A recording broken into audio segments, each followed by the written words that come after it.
The United States Senate Foreign Relations Committee will come to order. It wasn't orderly to begin with, but it's orderly now, thanks to our good crew. And we welcome here, as always, our Secretary of State, Rubio, a distinguished alumni of this committee, and I know he's always glad to come back here and visit with us. Marco, we haven't had this kind of excitement since you've been here last time. I know you think this is the way it is every time, but it's not. So in any event, we're glad to have you. For the information of the committee, the Secretary has 4 hearings in these 2 days, so we have negotiated a hard stop at 12:30. To that end, we'll use the usual array of the way we do things here, and that is, first of all, I will make an opening statement, and then I'll yield to Senator Shaheen, and then we'll turn the floor over to Senator Rubio. Then we'll do a 5-minute round of questions based on arrival time. So with that, Secretary, it's good to see you here again. Though you're not on the Hill often, a lot has changed, obviously, since the last time you testified on the President's International Affairs budget last year. The Department has undergone a major reorganization, making it operate more efficiently and more in line with America's interests, as we discussed before you even took the job, and that's been being executed, I think, quite well. At long last, foreign governments are being encouraged and, when necessary, pushed to live up to their responsibilities to respond to the needs of their own citizens. America will stand up by our allies and provide life-saving assistance to people in their hour of need, but we are not the world's ATM. And so the Department is testing new ways of providing strategic assistance and breaking the cycle of dependence on aid. Renewed emphasis on trade over aid will help the American people and lift up countries around the world. This is American generosity and ingenuity in action. Through this budget, the administration is holding UN organizations to account, badly overdue, and alongside Ambassador Waltz, making sure American values are leading in international organizations. You've made securing the Western Hemisphere a top policy and budget priority and have successfully reduced illegal immigration at the southern border to the lowest level in half a century. That has not gone unnoticed. You've helped curb the trafficking of illegal fentanyl into the United States, saving countless lives.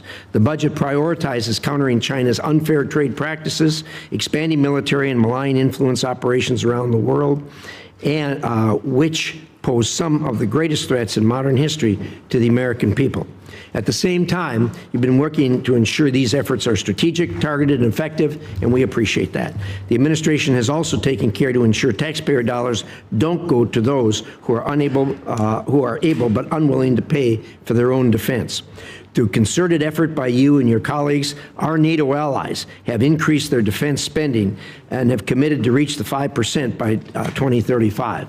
This is a major change from the way you and I used to deal with this for the decade or more before this. Together, we need to create a next-generation NATO that is stronger, more interoperable, and takes advantage of the industrial potential of American and European economies. We also must continue to coordinate with our European partners as they take greater responsibility for supporting Ukraine and work with our partners to deny Russia strategic gains. The administration has prioritized efforts to end conflicts in Africa, which undermine decades of investment in economic growth and global health security. All is not well there. The latest Ebola outbreak in eastern Congo, now affecting the entire region, highlights how conflict and humanitarian crises abroad threaten the health and security of the American people here at home. I know the Department is working hard to protect us from this threat, and I look forward to hearing how the budget supports these efforts. And, of course, the administration has taken decisive action to protect American citizens from the threat posed by Iranian nuclear capabilities and ambitions. On behalf of the American people, thank you for your hard work on that. You and I have been through this before, and we know how difficult it is. Change is hard, but it is also necessary. Your efforts to make the State Department more responsive to the needs of Americans will help us all meet the challenges of the 21st century. I look forward to discussing how the budget will further those efforts. With that, I will turn it over to the distinguished ranking member, Senator Shaheen. Well, thank you, Mr. Chairman. Good morning, Secretary Rubio. Mr. Secretary, you were a senator. You sat on this committee. You sat on the Intelligence Committee.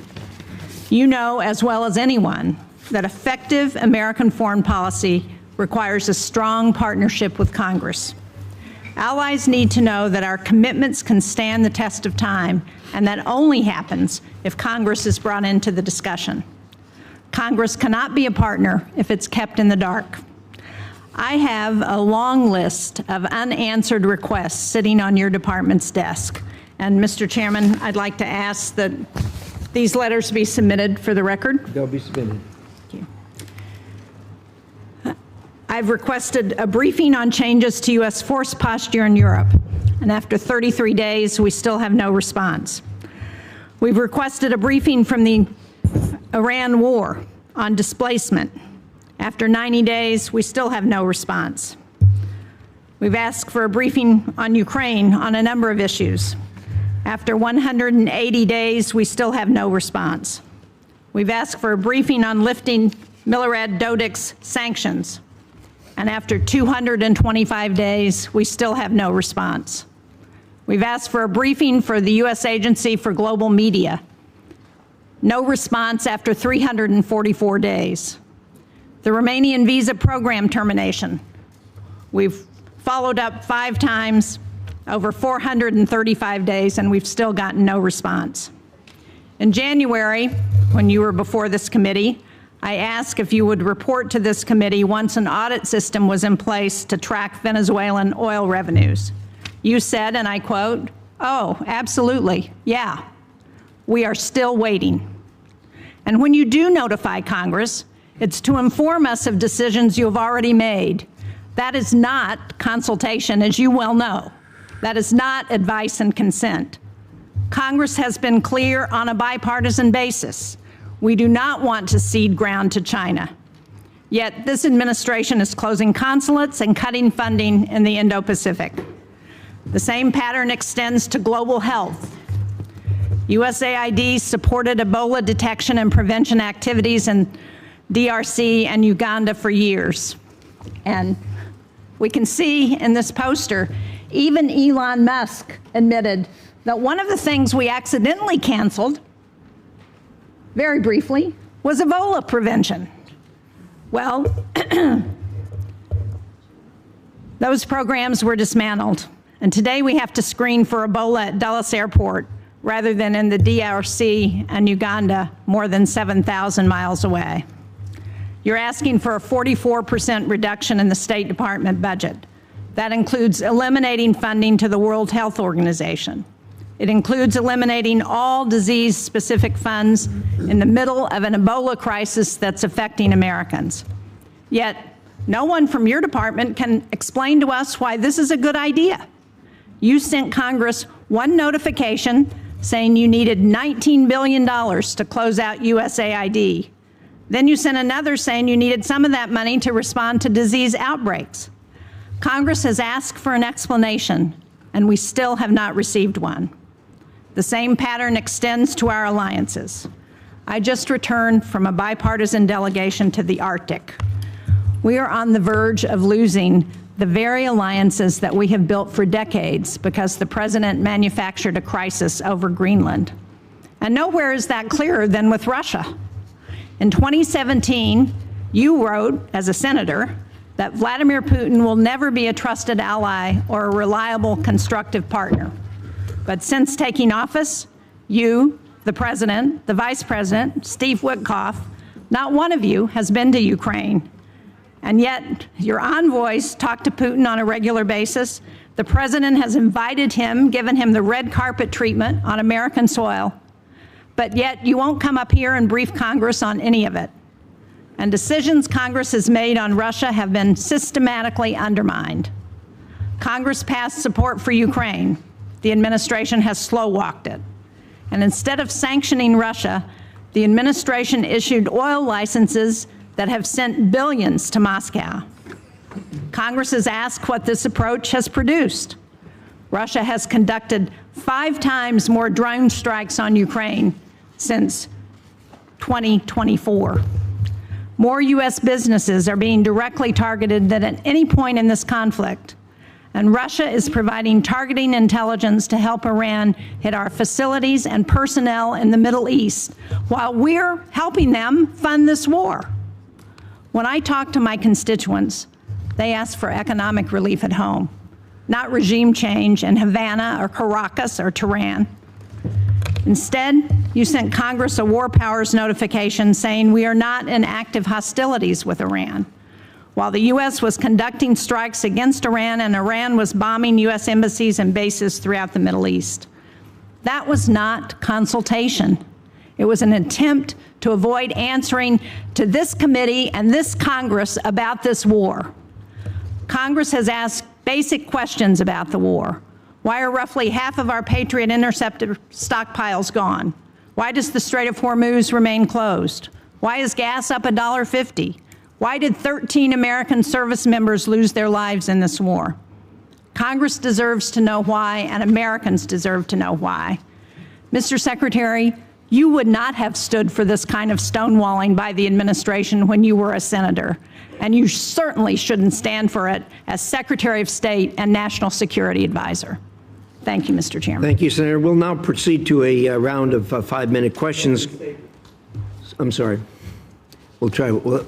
Did you want to do, we talked about that. Do you want one? We actually talked about that, but he thought that questioning might be easier. Why don't you go ahead? I have it in writing. You want me to read it? Give us your best shot. Okay, well, thank you for having me here. There'll be a lot to talk about today, and I just want to remind everybody, you know, our foreign policy is one that's solely focused on the national interest of the United States of America, on the defense of our country, both its military defense and our security, but also our economic security and the vibrancy of our economy, our sovereignty, and our future.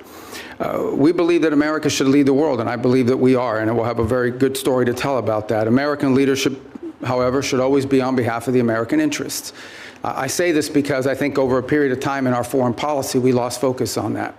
The reality of it is that our foreign policy, first and foremost, must always be what is in the national interest of the United States of America.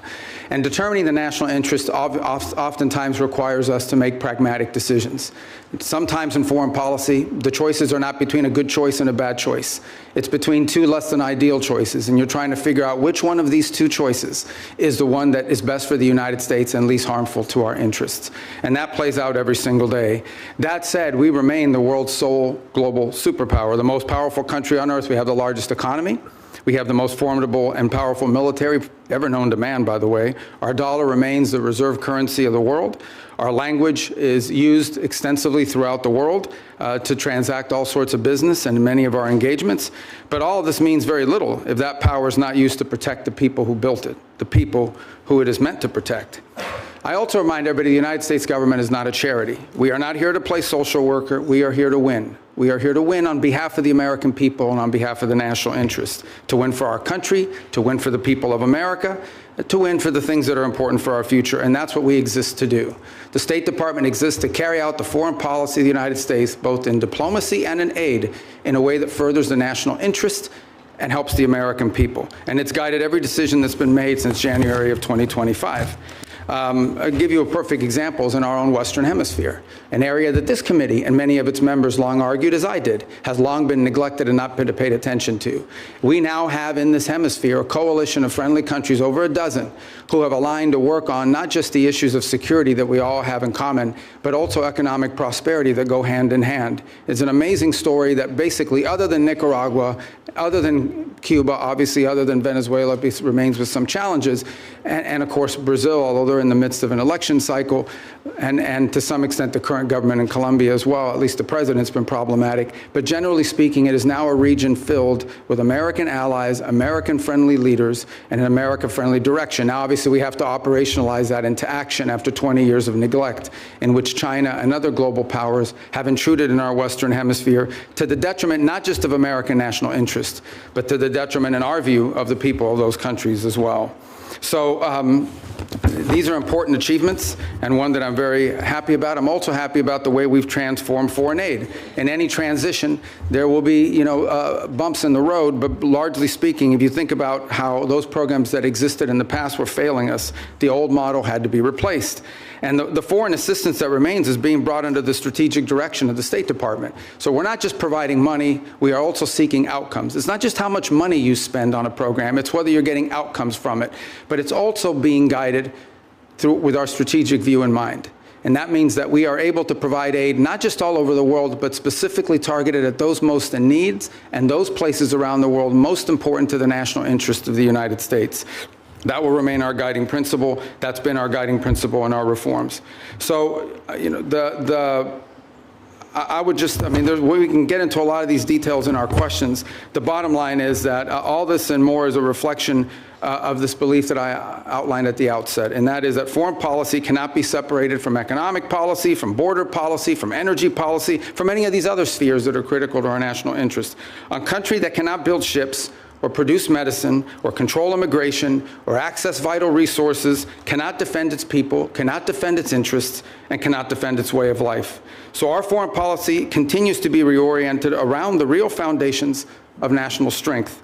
This budget is yet another step, I believe, in that direction. Obviously, the appropriators here will have a huge say on the outcome of what that budget ultimately looks like, as we don't anticipate that for the first time in modern history, Congress will just take up our budget and pass it. We think it'll go through some substantial reforms along the way, and we look forward to engaging you like we did last year to produce what we think is a very good spending bill at that time. So anyways, I look forward to your questions. At least that's what it says here. I'm not sure if I really look forward to your questions. I look forward to probably half your questions. Thank you. Thank you, Secretary Rubio. We will now do a round of questions, 5-minute questions based on order of attendance. And I'm going to start, and I'm going to say thank you for the work you've done with respect to Iran. We all of us that have worked on this for years know how frustrating that is, how difficult it is to work with this regime who've sponsored terrorism, kidnapping, and killed thousands of Americans for the last 47 years. Thank you for doing something about it. I know you and the President are doing all you can to ensure this comes to a close sooner rather than later. I wonder if you could give us at least a brief update on where we are.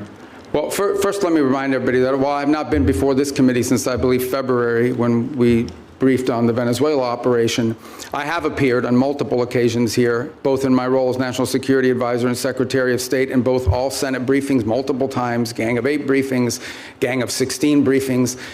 So we've talked about this topic with some of you in those settings in the past, or you've heard from us. Let me just lay the predicate here, okay? Iran's desire to build a nuclear weapon was going to be effectuated behind a conventional shield. They were going to build for themselves so many missiles, so many drones, so many conventional weapons, including a navy, that at that point there's nothing you could do about it. What they tried to do is they were going to try to build a conventional shield and hide behind that conventional shield and basically say to the world, if you come and do anything about our nuclear program, we will overwhelm you with missiles, we will overwhelm you with drones, and we will overwhelm you with our Navy, and you will not win. You will not be able to do anything about it. They were seeking that point of immunity, which is why the President chose to act, to deny them that point of immunity. Operation Epic Fury, some of you didn't like it, some of you did, was highly successful in achieving its military objectives, which is dramatically reducing the defense industrial base of Iran, the ability to build these missiles and to build these drones, especially the missiles program, substantially degraded.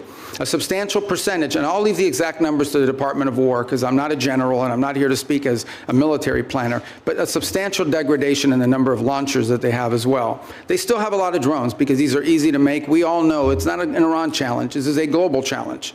And is playing out every single day around the world. I mean, Mexican cartels are using UAVs against each other. We should imagine at some point may even use it against our interests. So this is a pervasive problem around the world. The economics of it are something we have to solve for. But nonetheless, even their drone building capability has been eroded. Today, there is no Iranian Navy. There is no such thing. There's a bunch of Boston whalers with machine guns on them, but there is no Navy. There is no Iranian Navy. It lies at the bottom of the ocean and will soon, within a number of years, be prime fishing spots because they'll turn into reefs. So my whole point is that the Iranian conventional shield has been substantially eroded. Now, in the aftermath of that, two things have happened. The first is they entered into a ceasefire. They agreed, we agreed to stop. But part of that agreement was that they would reopen the straits. They did not, at which point the president decided, and I think appropriately, we can't have a world in which only Iranian ships get through the straits. And so if they're going to shut down the straits for everybody, we're going to shut down the straits for them. And we have done that through a very effective blockade and, by the way, through the seizure of sanctioned ships in the Indo-Pacific as well. The cost to Iran every single day in lost revenue is in the hundreds of millions of dollars that they are losing in lost revenue that they're not generating as a result of that. Now, we are in talks, and I say talks because talks with Iran are not like talks with Switzerland, okay? They're very different. They require the use of intermediaries, unfortunately. But there is the prospect before us, which could happen today, it could happen tomorrow, it could happen next week, that for the first time, certainly in my memory, they have agreed to negotiate aspects of their nuclear program that just a month ago, just a year ago, they were refusing to even mention, much less enter into discussions about. That is not a guarantee that ultimately it will lead to a deal that's acceptable to the Senate or acceptable to the American people. But we'll be able to engage them in a process to truly test the proposition of how far they're willing to go. Complicating that process, unfortunately, is their internal regime is somewhat fractured in the sense of it takes days to get responses from their system. We can go into more depth in your follow-up questions. But we're hopeful that something like that could happen in which the straits would reopen, we would enter into a period of negotiations on very specific topics, delineated negotiations, in the hope of reaching an outcome that's acceptable to us and something that they would be able to do as well. If it doesn't work out, then obviously we still have a problem with respect to their nuclear ambitions. But what they won't have is the conventional shield to hide behind any longer. Thank you, Secretary. I'm going to ask one more question. Hopefully this will shorten as we go around. There'll be more questions, obviously, on that topic. But I know you just got back from China not long ago. Could you give us a quick update on the state of U.S.-China relations? Yeah, look, I mean, China and the United States are the two largest economies in the world, the two most powerful militaries in the world. The Chinese government and the U.S. government have to speak. I mean, it's not a choice here. We have to have some measure of communication, if for nothing else, in order to de-escalate potential points of conflict that could lead to something broader. There are obviously very significant irritants in our relationship with China. Some of these are long-term problems that we know we're going to have to address. And so what we're trying to do is manage a period of strategic stability while recognizing that there are areas of our relationship in which we are going to have struggles, not just for years, but perhaps for decades. We recognize this. But I think as much as anything else, we have to recognize that the United States and China have to be able to have points of dialogue and speak to one another.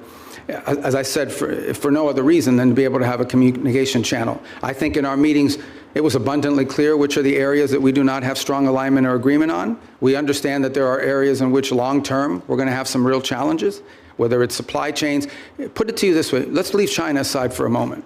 The United States, and I would argue the world, cannot depend on one country for 90% of anything, especially 90% of things that are critical to our economies, not from our weapon systems to our pharmaceuticals. We just can't live in a world in which we rely on anybody for 90% of what we get in one sole source that could be cut off at any time as leverage against us or punishment or in a time of conflict.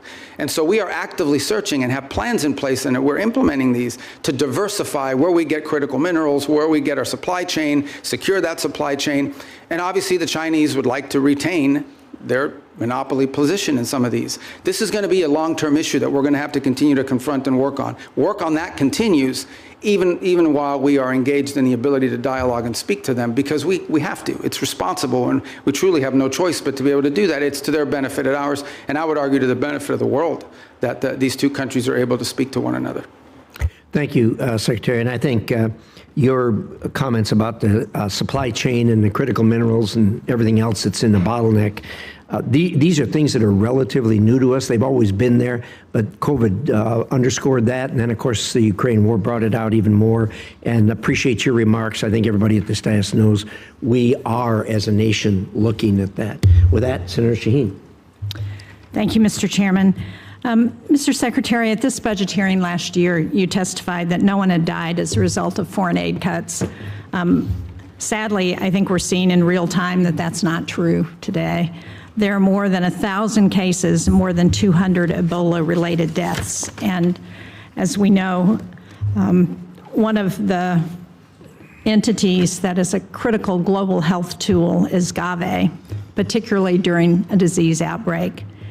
It plays a role in distributing Ebola vaccines, and it has committed up to $40 million to develop a vaccine for the current Ebola strain that has no vaccine right now.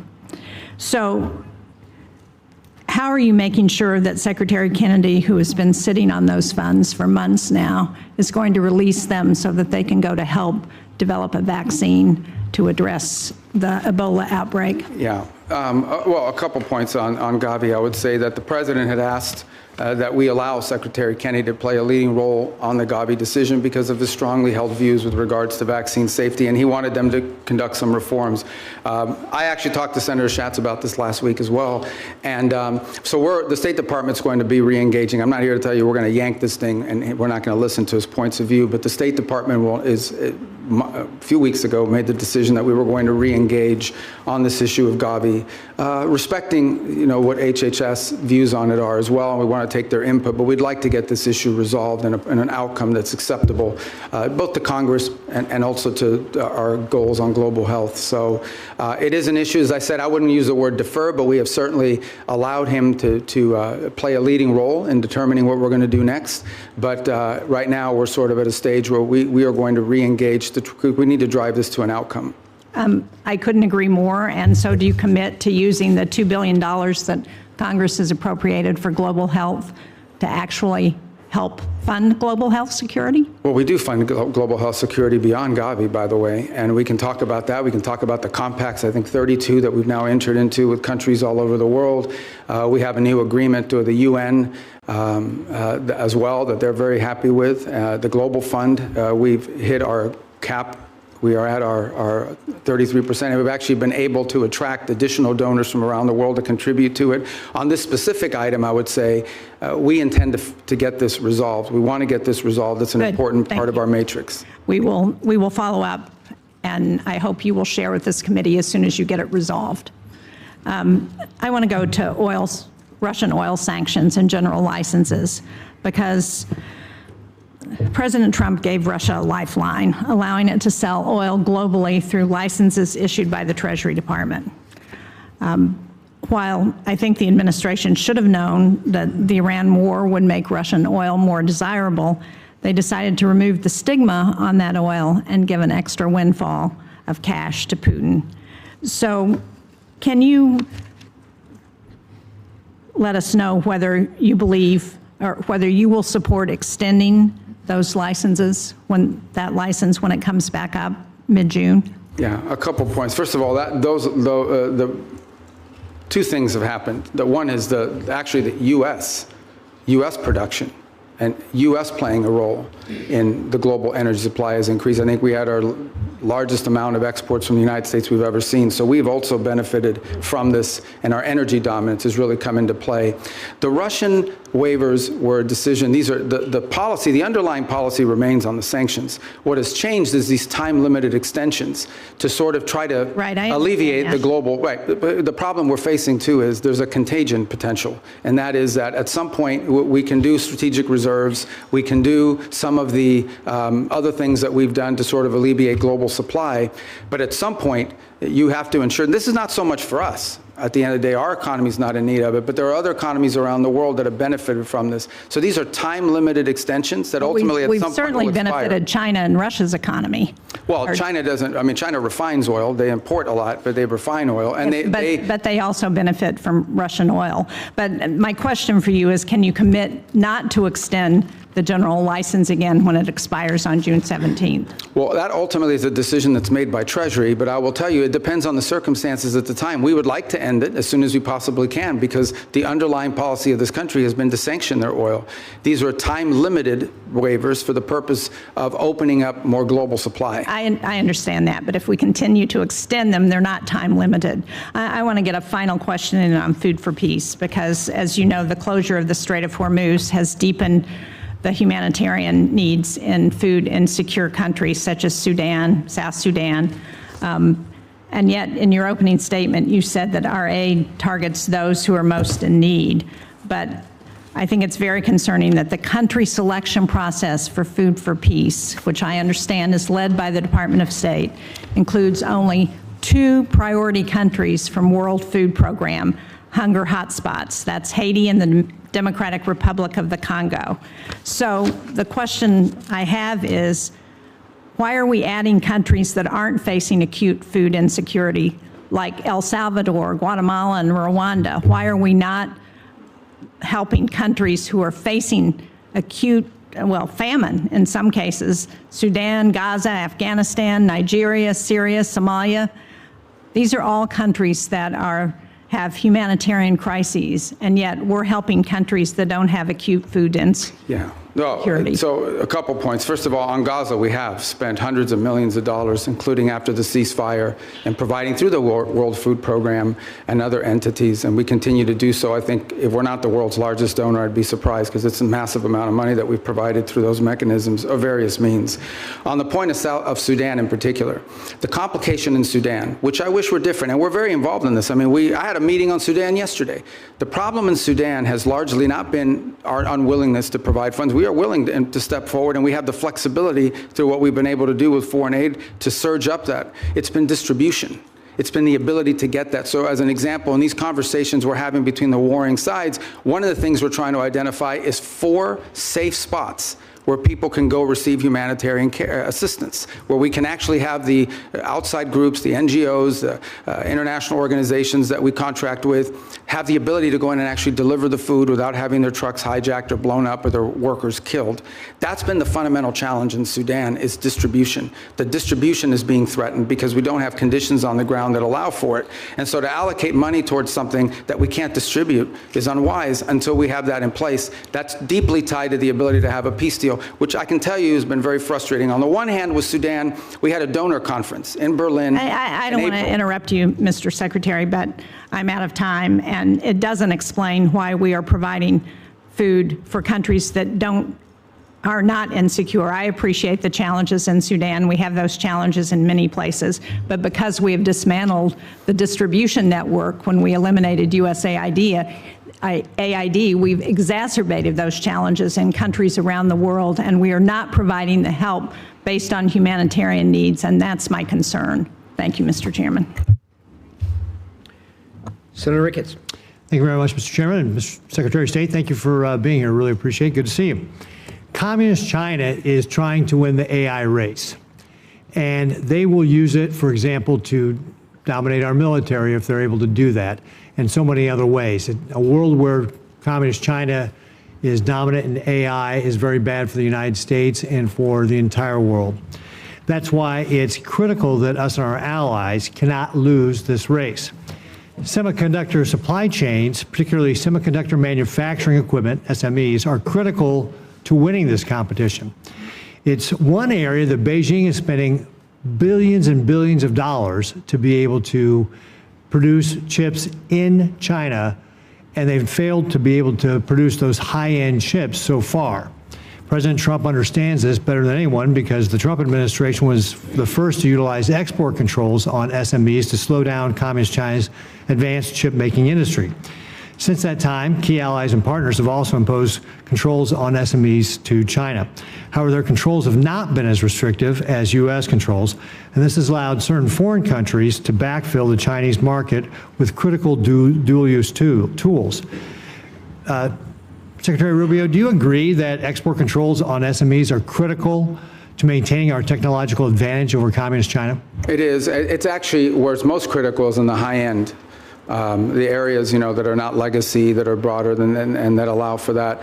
I think on the broader point of AI, we share your view. One of the initiatives that I think Jacob Helber's done a great job with at the State Department is Pax Silica, in which we signed up all these countries around the world. I think we're up to 13 or 14, and including ourselves and others who hope to join as well, in which we can create this global consortium for all of the elements of the AI supply needs. It's not just the innovation, it's obviously access to the minerals and the critical elements necessary in order to produce these chips and all the things that it will take to lead the world in AI.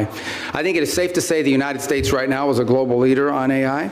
I think it is also wise to say that that lead is not irreversible.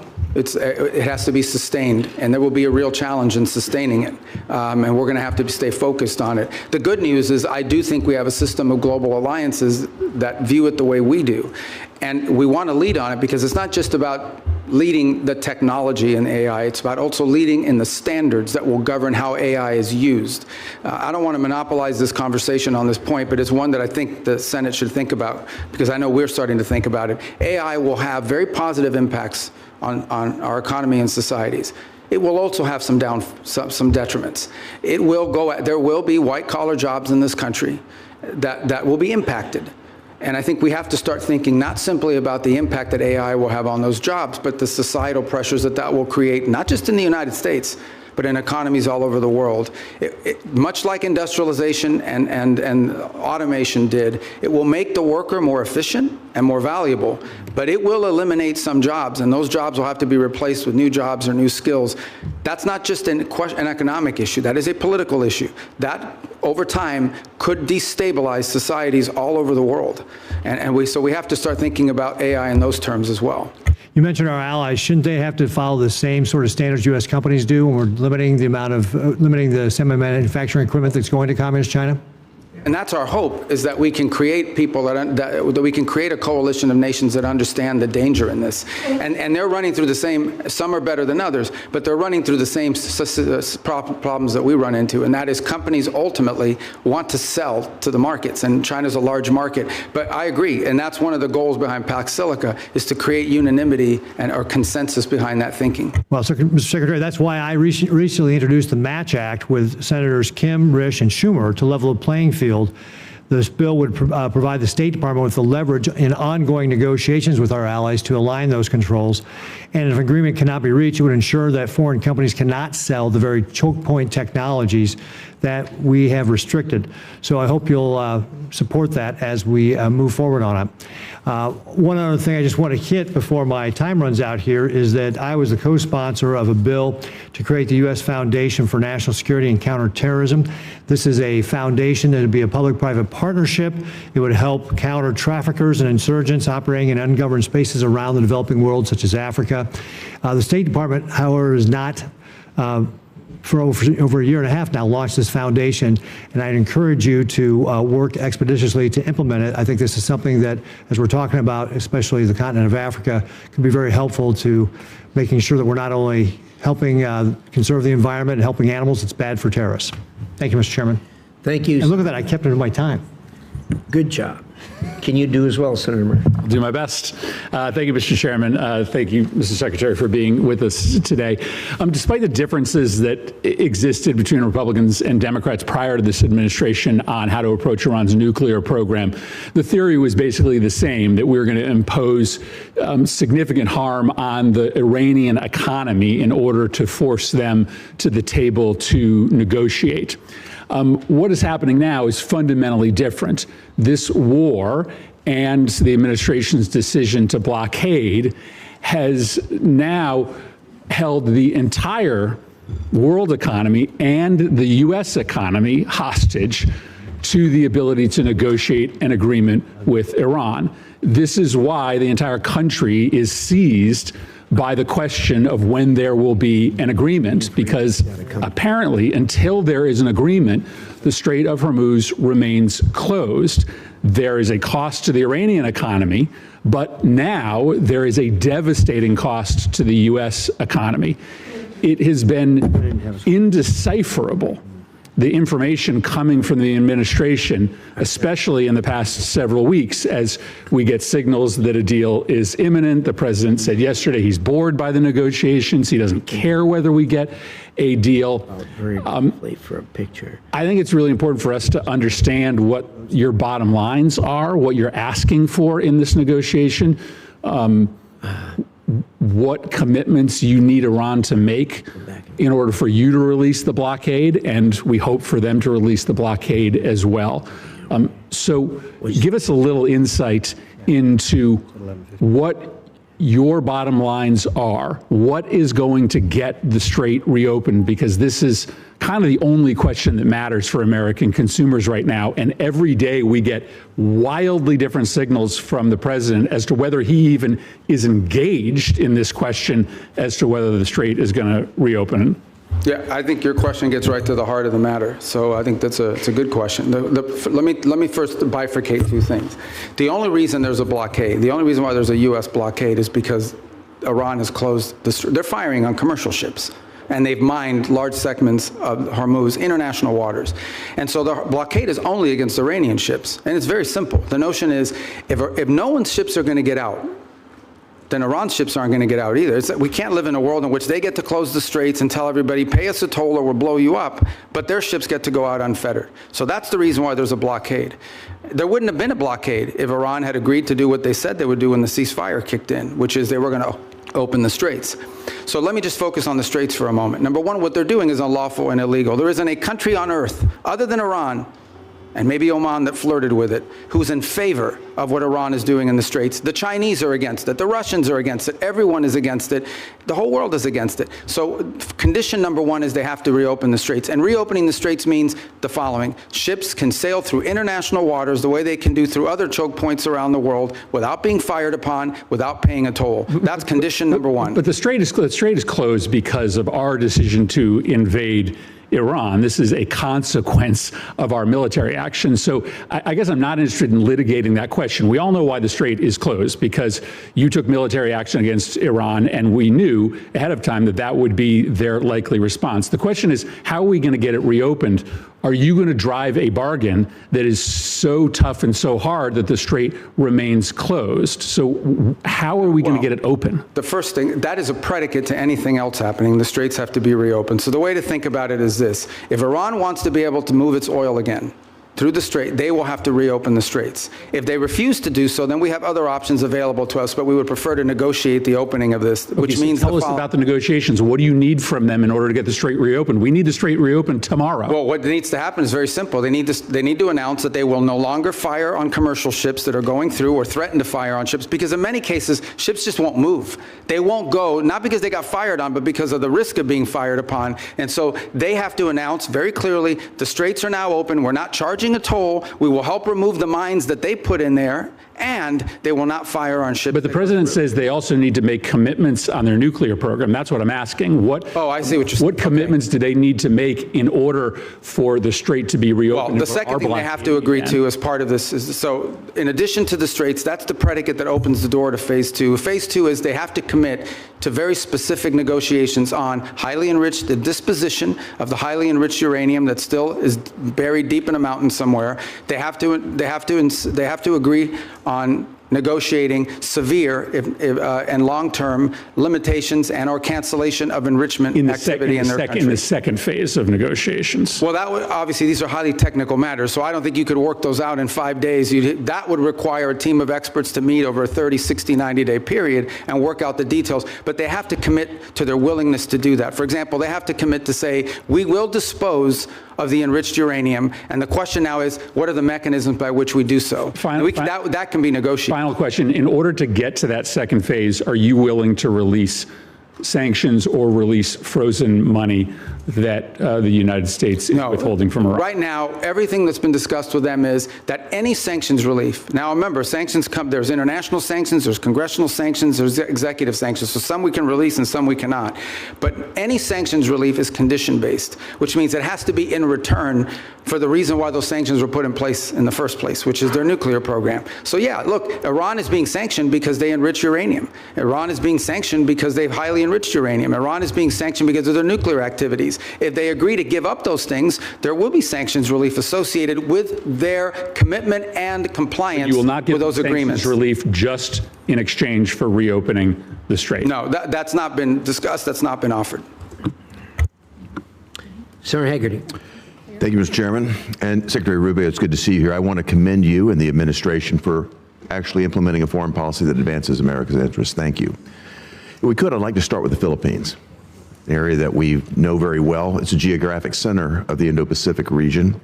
It's an area that is along critical sea lanes where a tremendous amount of world trade and energy commerce actually move. A strong alliance with the Philippines clearly is in U.S. national security interest. It leads and supports our freedom of navigation. It also helps us deliver regional stability along the South China Sea, a very critical area, particularly in the face of a very aggressive posture that the Chinese have adopted. I want to recognize my colleague, Senator Kane, who's worked with me to put in place the Philippines Enhanced Resilience Act. That's $500 million of FMF grants. It's $1 billion of loan and loan guarantees per year to strengthen the Philippines and the United States alliance to make us more interoperable and more capable.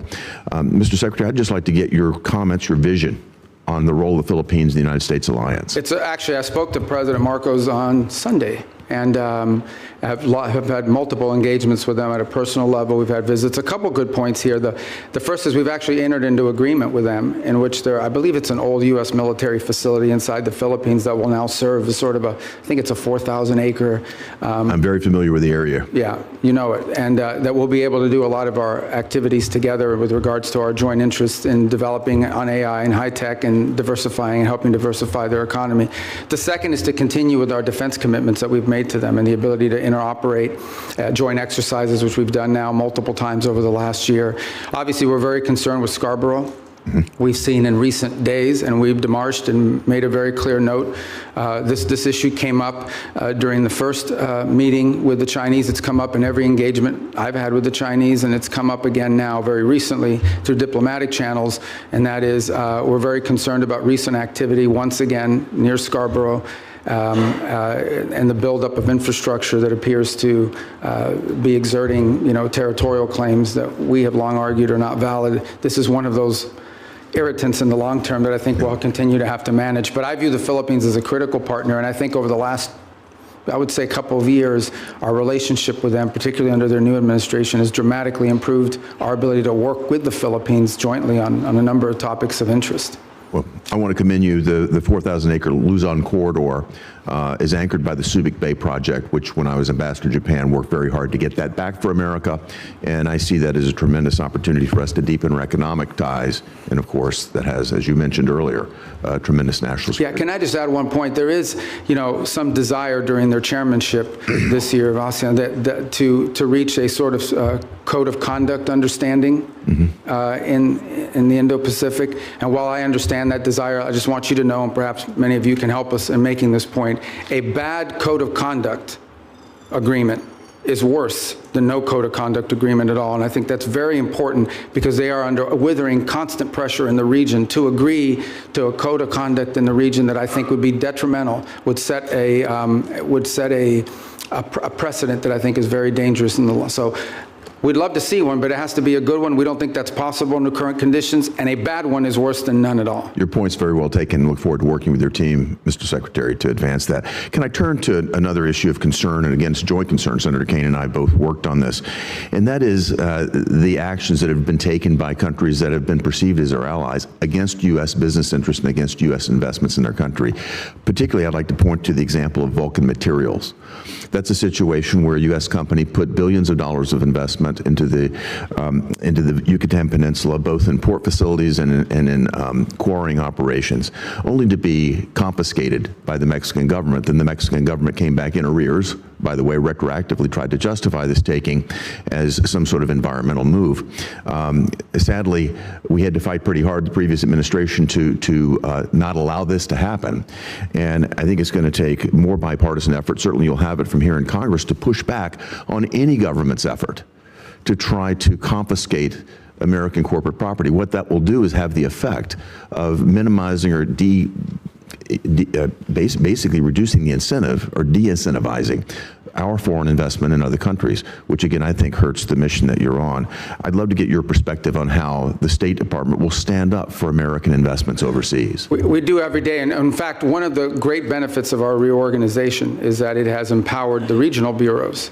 You know, you used to have a set-aside economic bureaus that would do these things separately from the missions in the field, and having been a former ambassador, perhaps you experienced that. We've now empowered the regional bureaus, and through it, by extension, the embassies, to play a leading role in economic diplomacy. And so I would argue that virtually every engagement I have with a foreign leader involves some economic component to it. Right. And I would say if you talk to our chargés and our ambassadors around the world, I would say more than 50% of their engagements now have to do with economic matters, and they involve one of two things. Either A, finding creative opportunities. In essence, the host country will say to them, we have these areas, these industries of investment, and the embassies will take an active role working with the Bureau to identify American companies who could potentially go down there and see if there's an opportunity for them. And the second is what you just pointed to, and that is protecting existing American investments. Because the point we make with everyone we interact with is you can't ask for American investment into your countries when you have a history of expropriating, of takings, and in some cases, it's a local official that's trying to extort an American business and say, hey, I'm the sheriff or I'm the local police officer. If you don't pay us, your workers won't show up to work tomorrow. We have problems like that as well around the world that involve the local level, and it's become a leading part of our diplomacy. And it's happening at the embassy level, which is where I think it really needs to be led. That's where your field generals are, and I applaud the sea change, and you know you've got support on a bipartisan basis here in the Congress to move this forward. Thank you, Mr. Secretary. Thank you, Senator Hagerty. Senator Kane. Thank you, Mr. Chair, and thanks to Senator Hagerty for mentioning our work together in Philippines and Mexico. Mr. Secretary, you won't be surprised that I'm going to ask you about the Western Hemisphere. You and I traded the gavel and the ranking on the Western Hemisphere subcommittee when you were on this committee, and that was good, productive work. I want to ask you about Operation Southern Spear, the operation to strike boats in the Pacific and the Caribbean, that dozens of operations have now killed more than 200 people. Have you been involved as Secretary of State or National Security Advisor in discussion about the targeting criteria that are used to decide which boats we should strike? No, but not because I've avoided it, but because those are largely legal decisions, right? So but if you haven't been involved in discussion, as the National Security Advisor, are you aware of what the targeting criteria are? Yeah, I mean, they go through so every strike has a legal officer on the deck that has to make a determination about whether the call is legal or not. And this is done by the Department of War, the way it's been done in other theaters around the world. Here's what I want to ask you about. So you're generally aware of the targeting criteria. I am not allowed, I know what the targeting criteria are because of briefings I've had in this committee and the Armed Services Committee. It's all been in classified. And I'm not allowed to discuss the targeting criteria because they've only been shared and classified. But I don't think I'm prohibited from describing things that aren't targeting criteria. So I'll give you an obvious example. Everyone on the boat is right-handed. That's not a targeting criteria. That would be ridiculous. Everyone on the boat is what? Everybody on the boat is right-handed. That's not a targeting criteria. It's obviously not a targeting criteria. It would be improper for it to be a targeting criteria. Here's one that's not so obvious and that surprised me. There's evidence of narcotics on the boat. That is not a targeting criteria.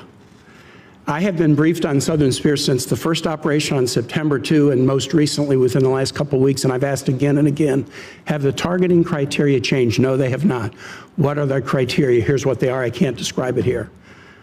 But the presence of narcotics on the boat has never been a targeting criteria. Would you have any ability to explain? And the administration could have picked that as a targeting criteria.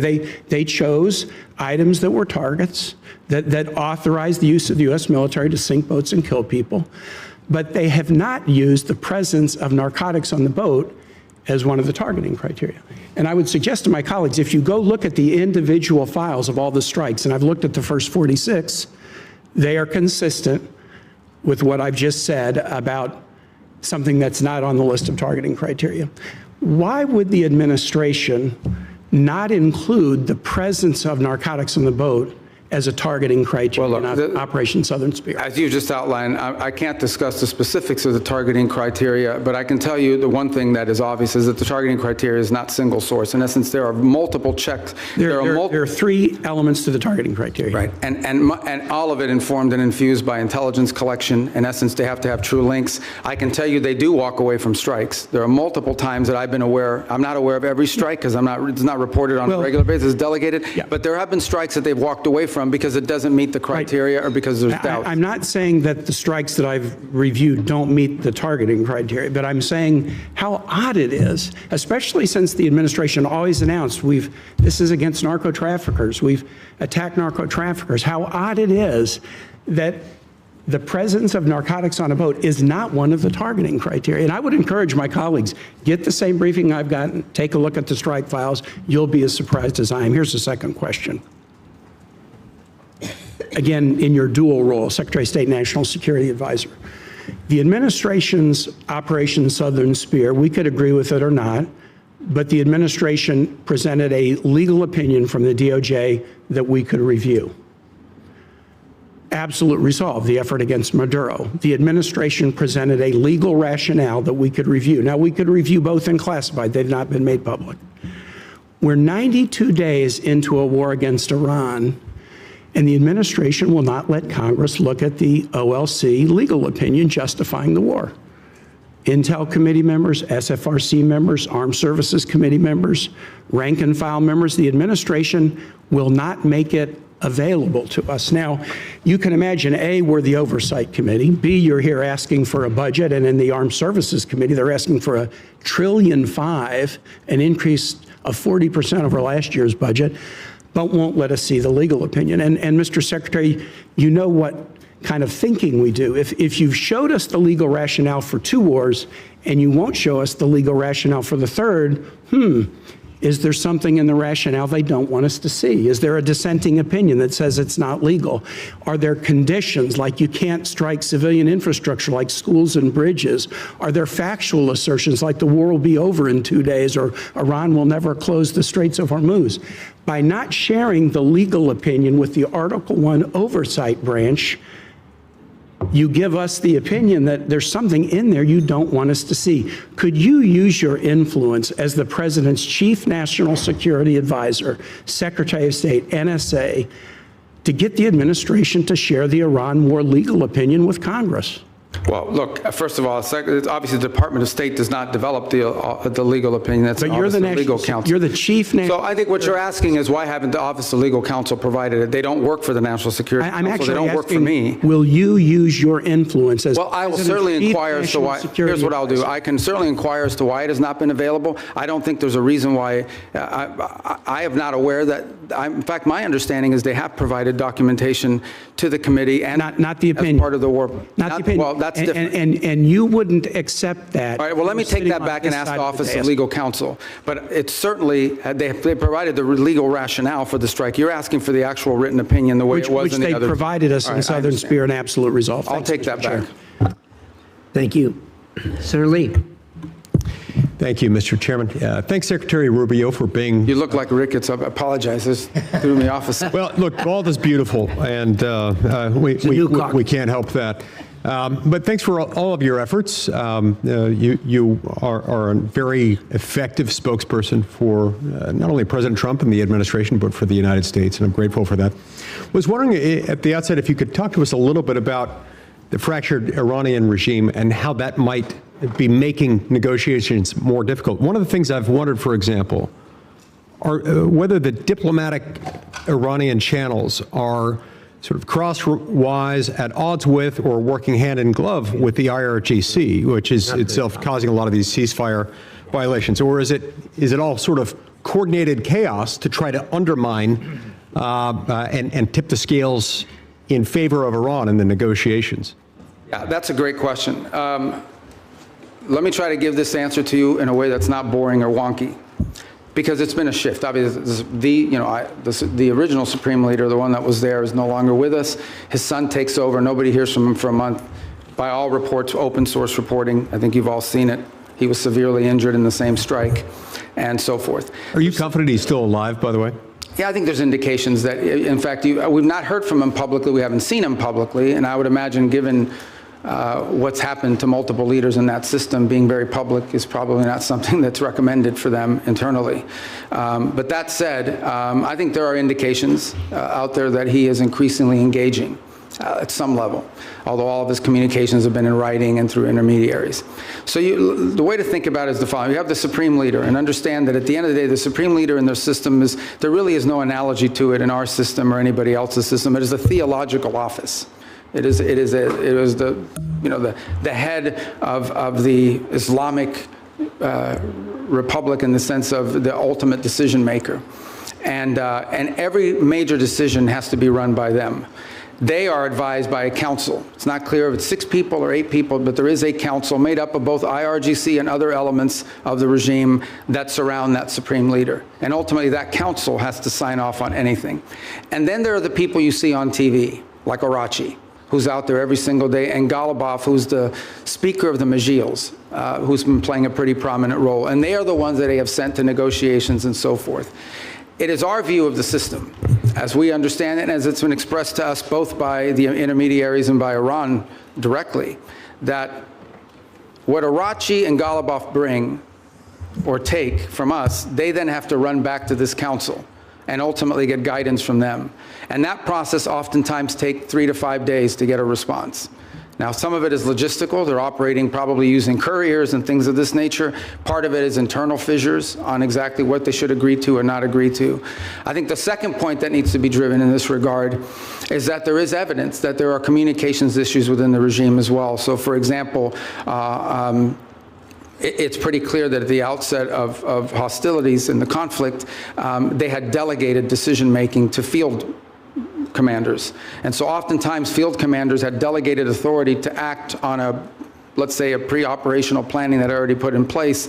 And so unlike our system, where perhaps you know that the president or the secretary of war is directly making orders and decisions, or the chairman of the Joint Chiefs, in their system, a lot of decision-making at the tactical level, like which ships to hit and so forth, are being made at the commander level. So that's why from the outset it can look like fire-ready aim, but it's part of the design of the system, perhaps? Well, I think it was a design of the system in the sense of regime survival and the ability to operate in case there was decapitation strikes or people were removed. But let's go back to the essence of the negotiations. What's complicated them is you ultimately are negotiating with people who then have to negotiate within their own system to see what they're allowed to give and what they're allowed to agree to. What is abundantly clear is that Iran is facing severe internal economic. All the problems Iran had before this conflict not only are still there, but they're worse. All the things that led to the protests, all of these are worse than they were before. And I think there's definitely elements within that regime that understand it. And then there are other elements of it that are more immune to it and perhaps more resistant to making agreements. And so what we are working through is in many cases, is delays in getting the responses to people. And this is why you see reporting about there might be a deal in the next few days, because internally it takes time to get responses from them, sometimes upward to 5 or 6 days. Undoubtedly, they're using that to their advantage, sort of like the car dealer where the salesman has to go talk to his manager and make you wait and think about it for a while. Even more complicated than that. Even more complicated than that. One more question.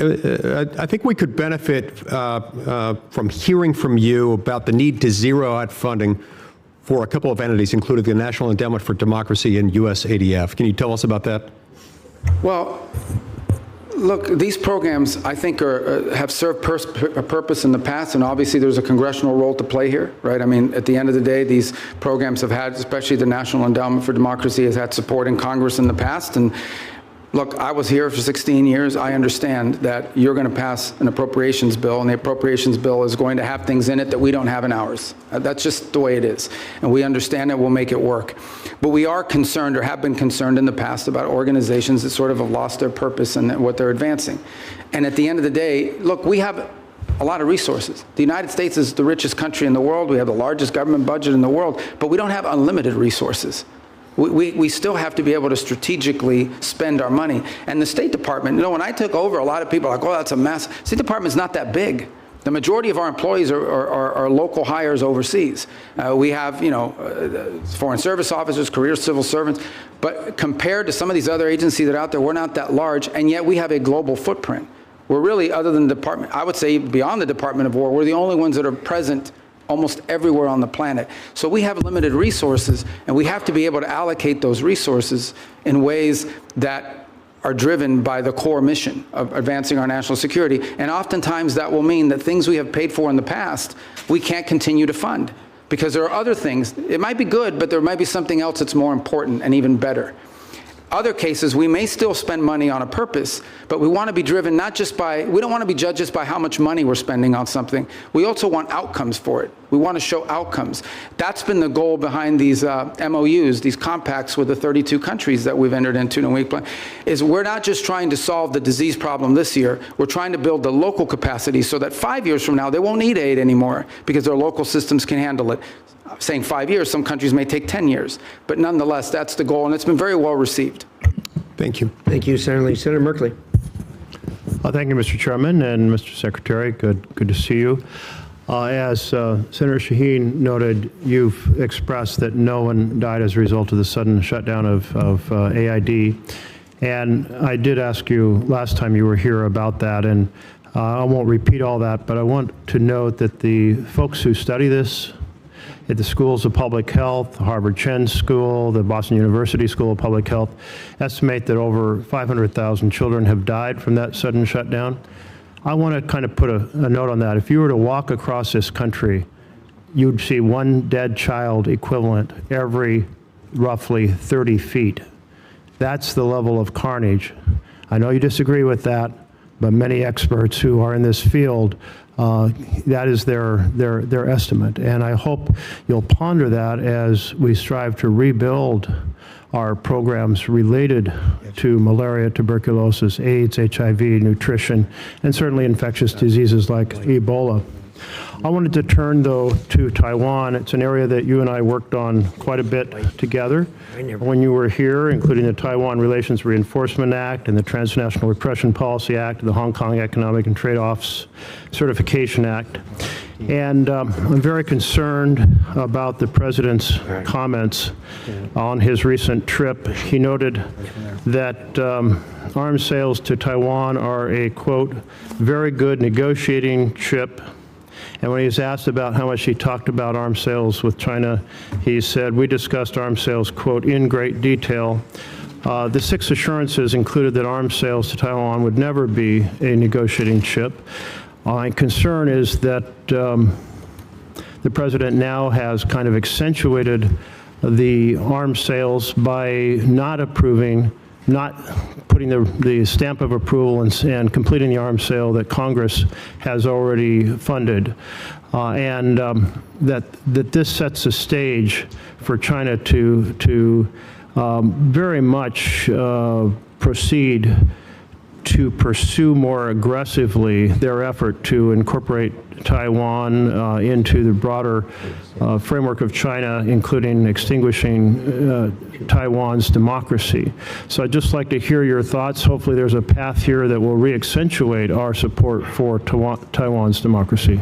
Thank you. That's an important question. So let me first say on Taiwan, and I think I made this point myself, either on the trip in China or thereafter when we returned. There's been no change to U.S. policy towards Taiwan. I think there's, obviously the Chinese side would like to see a change in the verbiage, but no change has been made in that regard.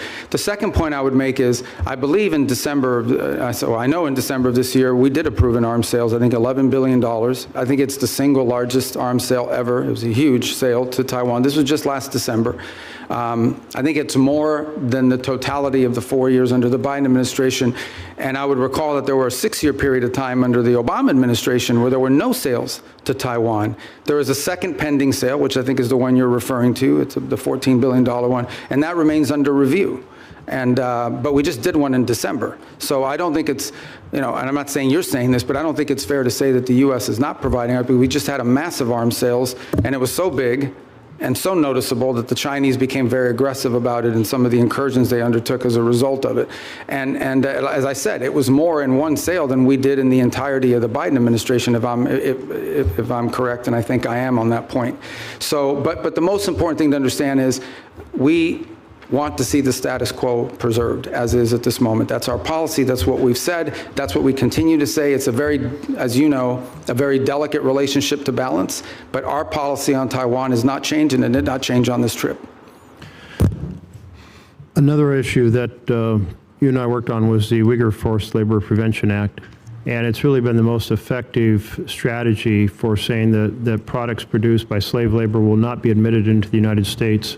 And we've turned down a lot of products from China, but then they're transshipped, often just into Canada. It would be a far more effective policy if Mexico, Canada, and Europe were to join us. Is that an objective you can pursue in your role? It is, and as you said, it's an enforcement challenge. I think the initial enforcement was easier because it was more straightforward. I think the transshipment issue makes it harder because it requires more paperwork, more due diligence, and frankly, in many cases, some of it is obscured. But I want to make this point. There's clearly a humanitarian aspect to it. There's clearly a humane aspect to forced labor, which is horrifying.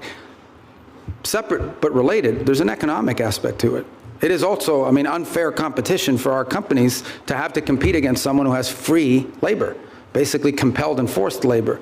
So we've made the argument on two fronts. Not just is this immoral, but it is and horrific, but it's also an enormous economic disadvantage, not just for us, but for companies all over the world. As you can imagine, depending on the country, some are more willing to lean in on these issues than others. I think just yesterday, or last week, the foreign minister of China was visiting Canada, and where they sort of announced, or at least put out the prospect of how Canada can export more to China next year. That was the carrot. What we don't know in those, and I'm not blaming Canada, I'm just saying in general, they do this all over the world. There's a stick associated with it.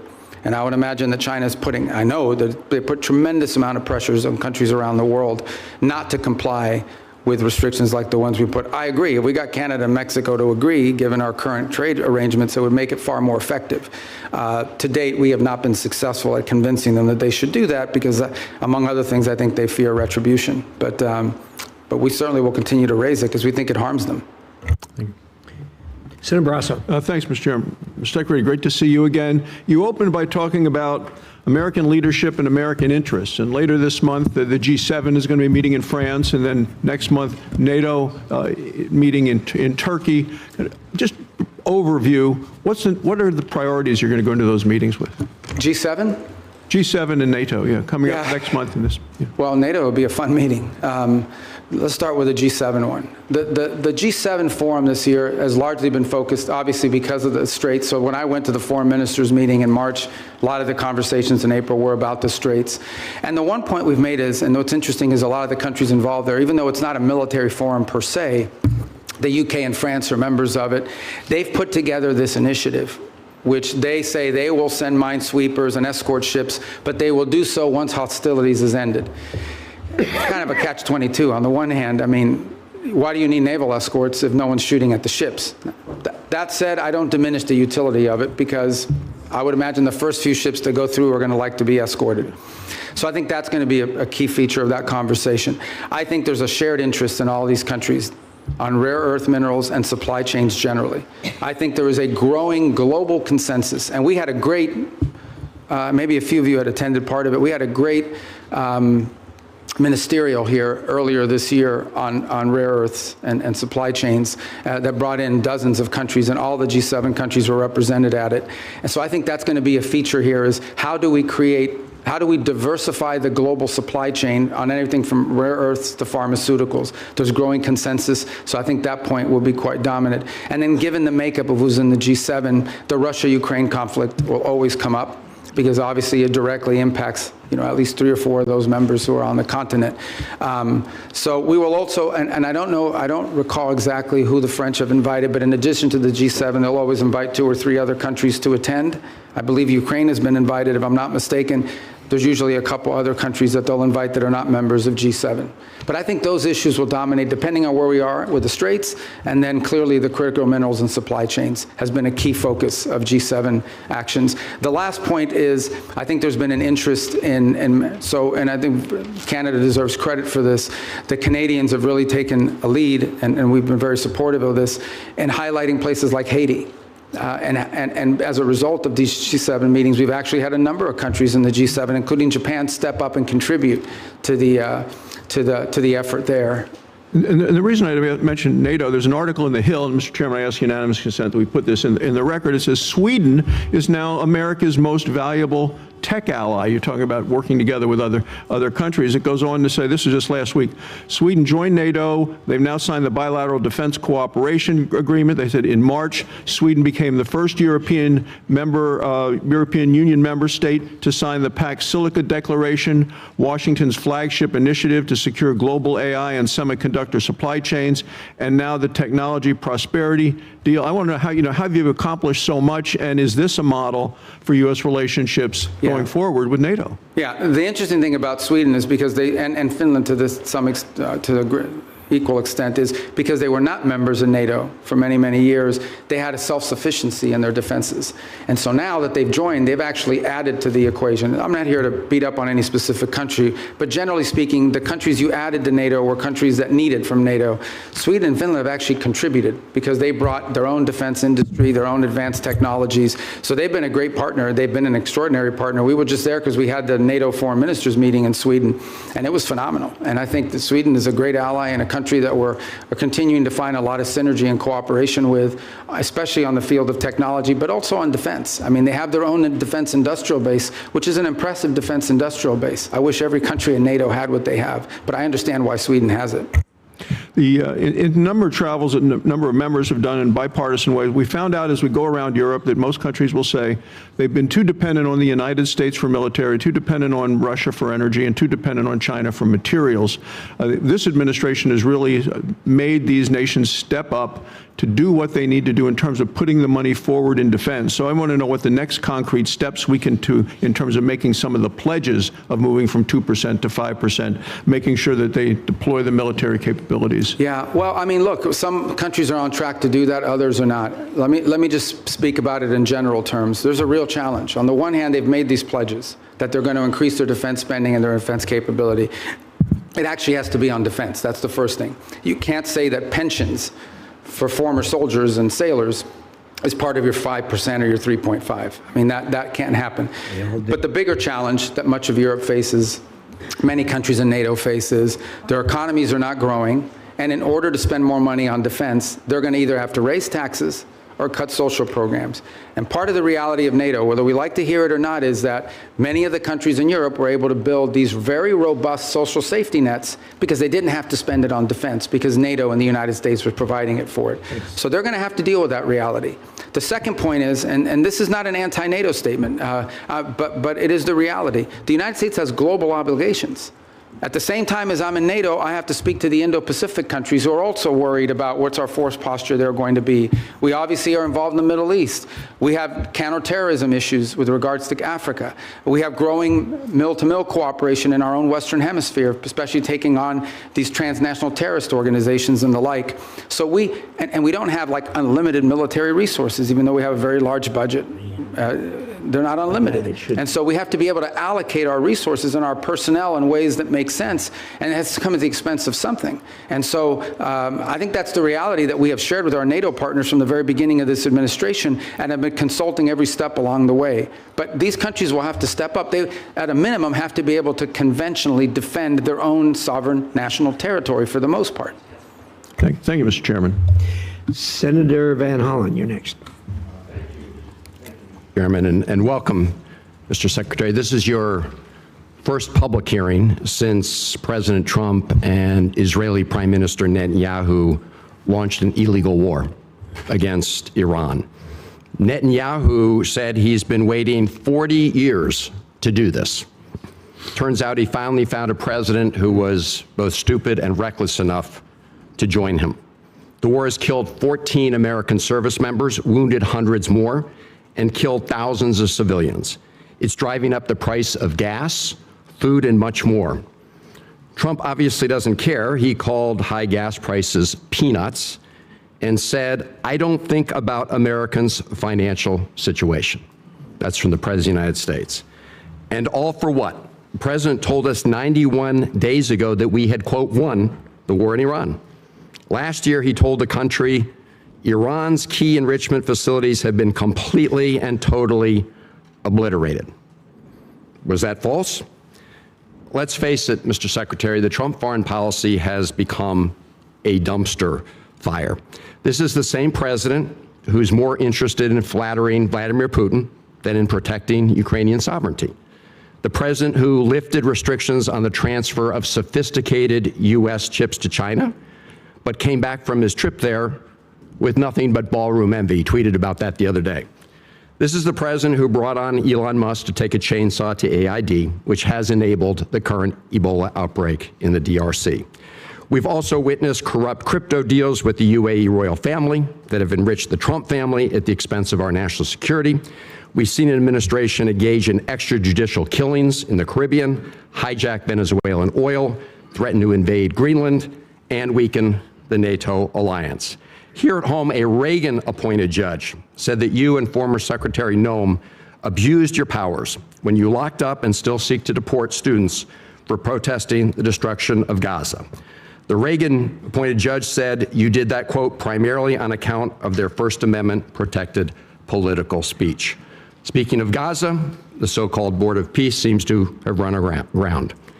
Meanwhile, while Senator Rubio once proclaimed that the U.S. must, quote, work to ensure that refugees who flee war, torture, and persecution are provided safe environments to live and thrive in. Now, as Secretary of State in this administration, you have capped refugees at a record low of 17,500, and white South Africans, Afrikaners, have comprised roughly 99% of those slots, Mr. Secretary. A race-based refugee system.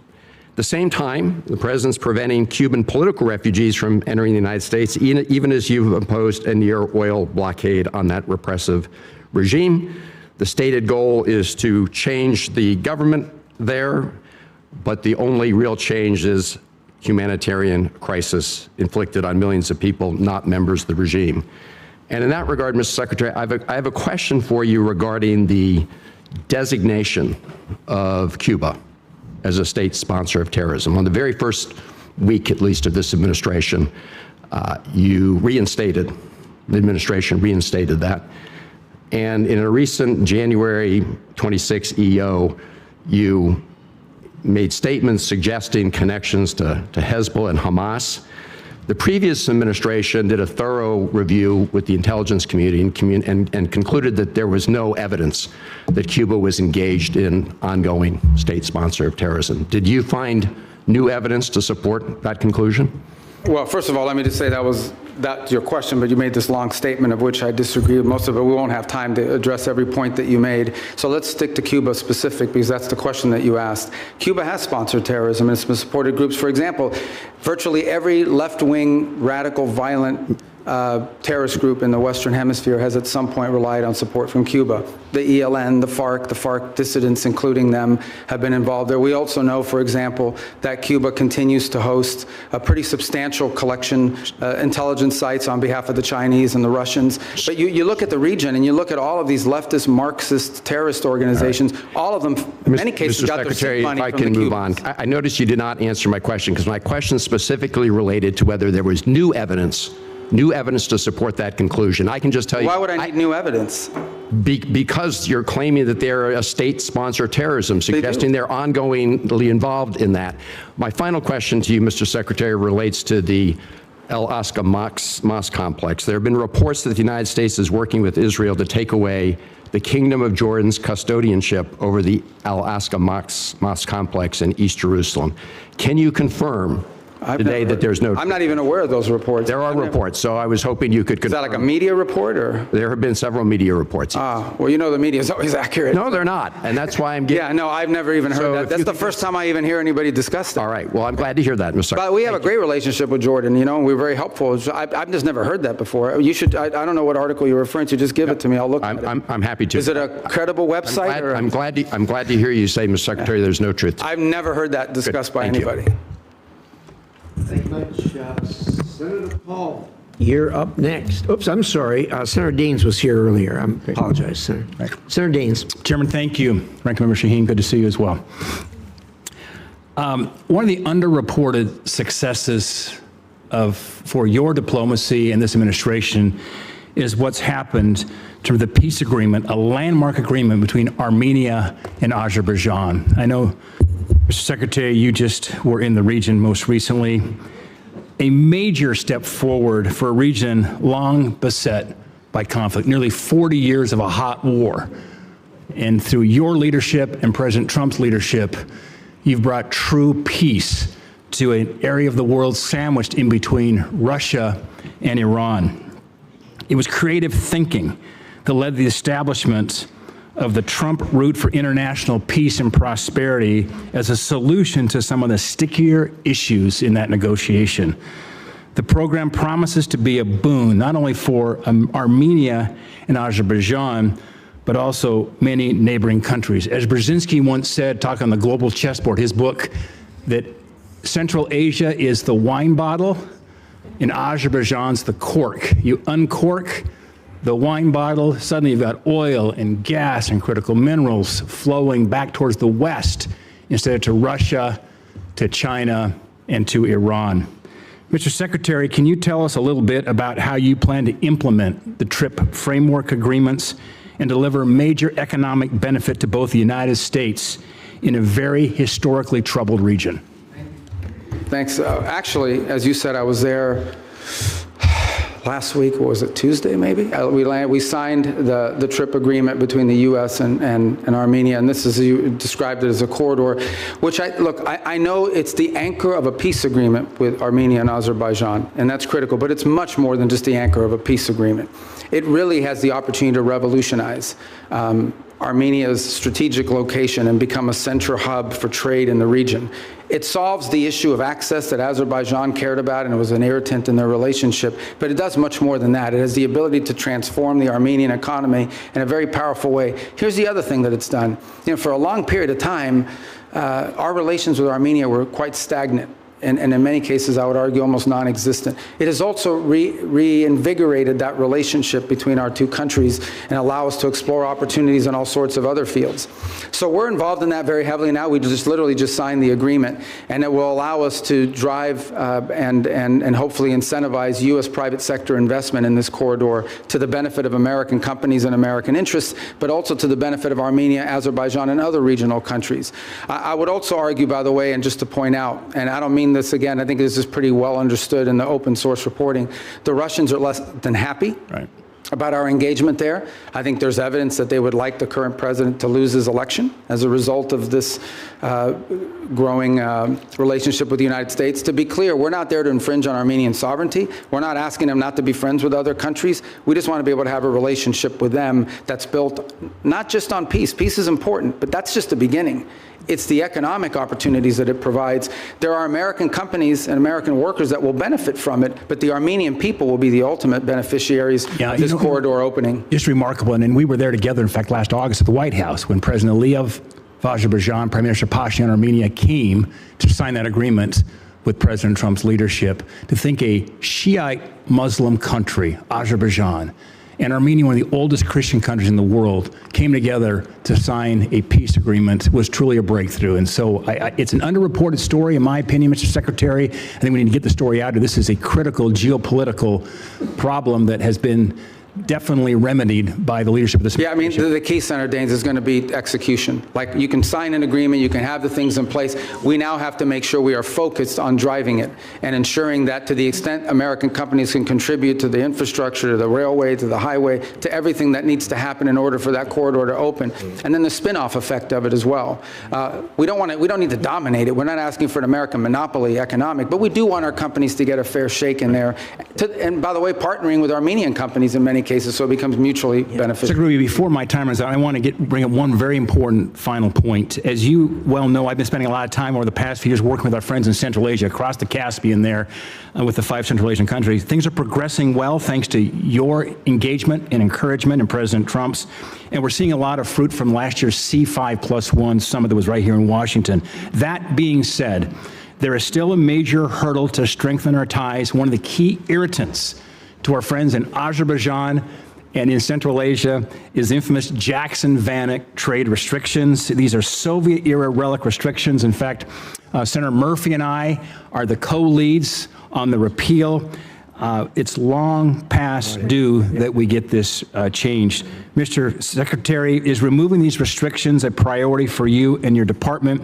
And removing them have a significant impact on our relations with Central Asia? Yeah, it's a detriment. We'd like to see it removed, and I think you should talk to the chairman and the ranking member about putting it on the agenda with you guys. They're right there. You can tell them. But It's finance. oh, it's finance. You don't have committee. jurisdiction over that? It is. That's my job. And Mr. Secretary, There- Finance. Well, that's good. That's what I do too. It's not my job. It's and our encouragement from our friends over in the House will be helpful. We'll work with you on that, Mr. Secretary. you should get it Thank you. passed. I mean, Thank you. look, We it would need be done. very helpful. Yeah, it would be. Thank you. Absolutely.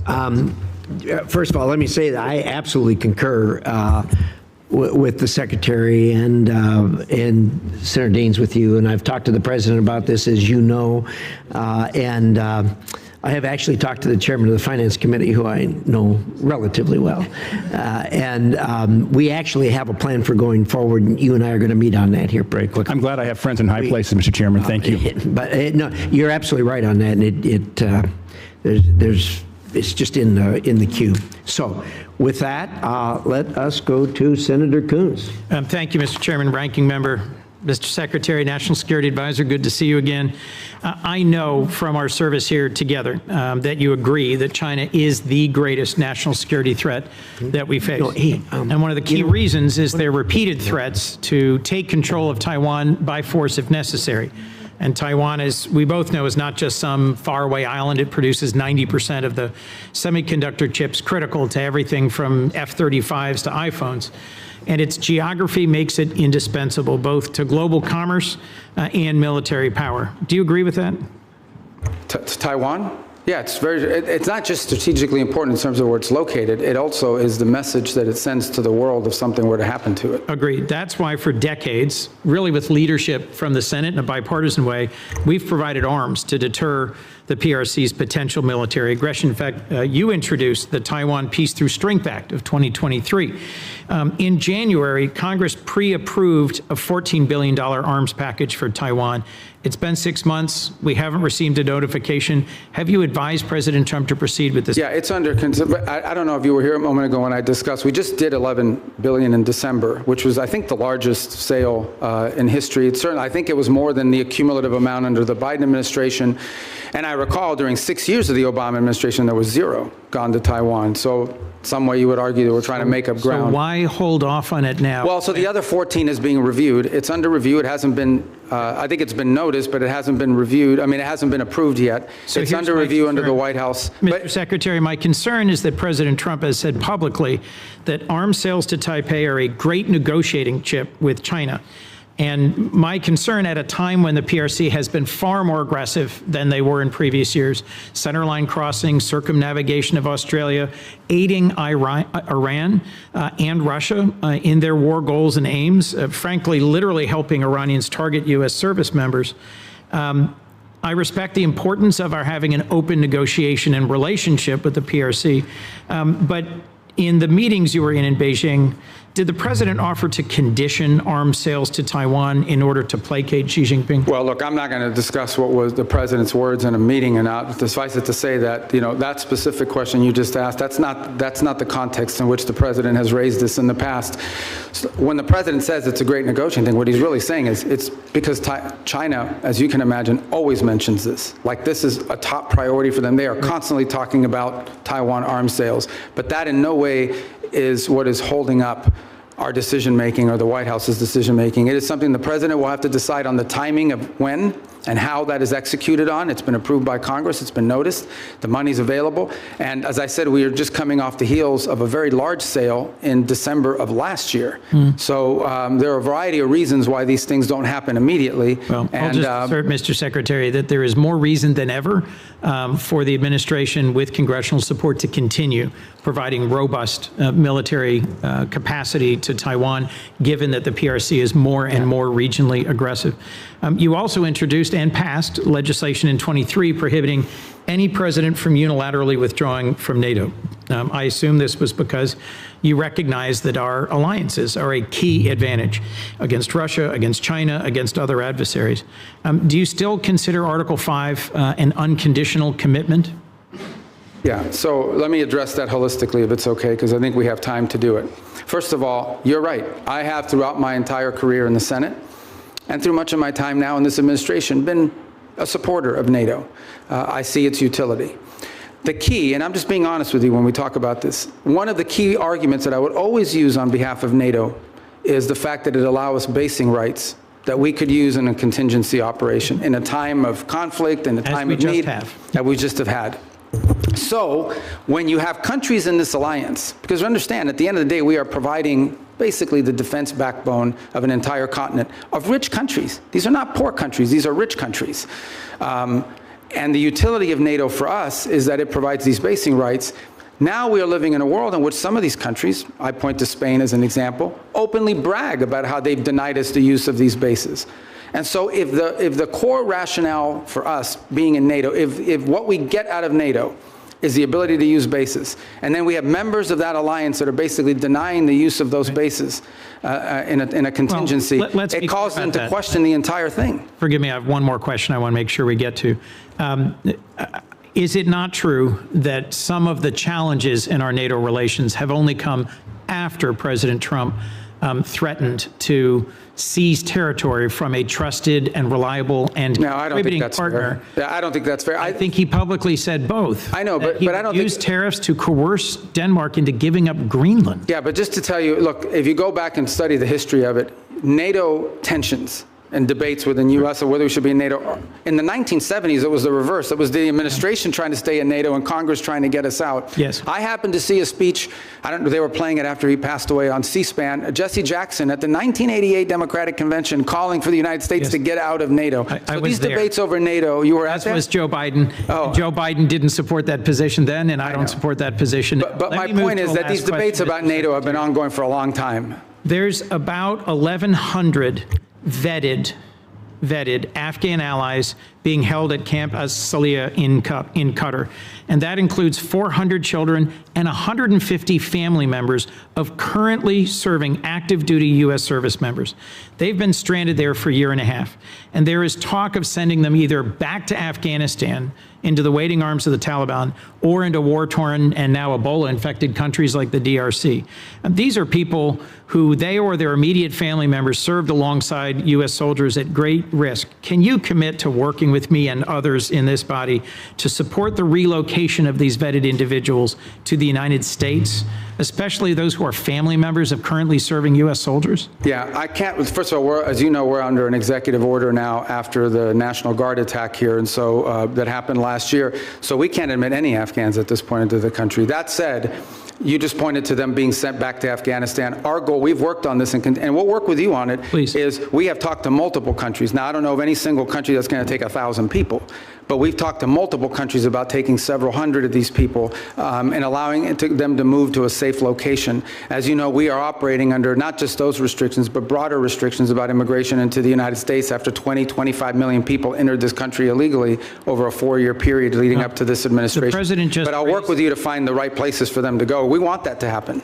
The president just raised the refugee cap exclusively to allow Afrikaners into our country. I would welcome a chance to work with you to find safe third countries for these Afghans.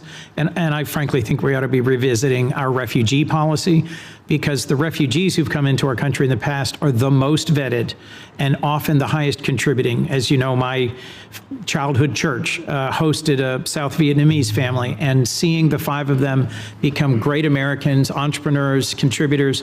It is refugees from oppression overseas, whether from Cuba or Venezuela, Vietnam or Afghanistan, who have long contributed to the United States. Thank you, Mr. Secretary.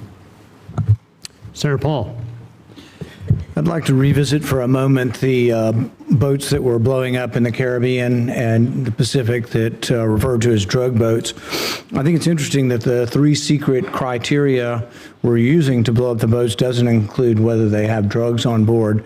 I would like to add that the statistics from the Coast Guard also say that when we interdict alleged drug boats in the historic way, the way we've always done it, about 1 in 4 don't have drugs. We make mistakes. We see something suspicious about the boat, we stop them, and they don't have drugs on board. I would also like to add that drugs is not a criteria for blowing up the boats that are called drug boats, but neither is arms. So in order to blow them up, we don't have to say that they're armed or have drugs, and I think a lot of people would have questions, which I still do.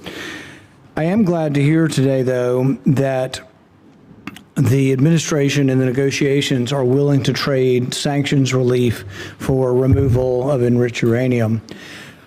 I've said for a long time and argued for a long time that sanctions in and of themselves rarely, if ever, are of any value. I've yet to see any Chinese behavior that's changed because of sanctions. I've yet to see any Russian behavior change because of sanctions. I've really yet to see any Iranian behavior change because of sanctions. However, sanctions do have some leverage and ability to exact change if you remove them. So the removal of sanctions might actually have some hope. So I support the administration in this. Now, there are many Republican critics who have been vocal on the airwaves recently saying, oh, no, we can never negotiate with them. These are terrible people.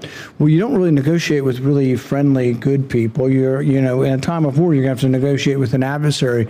So I do commend and supportive of the idea of this. And the other thing is it's very verifiable. You don't have to wait for verification. You could say the trade sanctions end as soon as we get the 440 kilograms of enriched uranium. Now, it has to be dug, I guess, some of it from under a mountain of rubble, but at the same time be very verifiable. But what I would argue and what I would advise is that you really, why not offer everything? Offer all of the relief of virtually all of the sanctions if you get it. Now, you can wait if that's what you want, is the enriched uranium out and a promise. Now, the rabid hawks will argue, well, we're not going to negotiate with terrorists. We're not going to negotiate with bad people. Then they'll continue to have enriched uranium, and they'll continue to enrich uranium.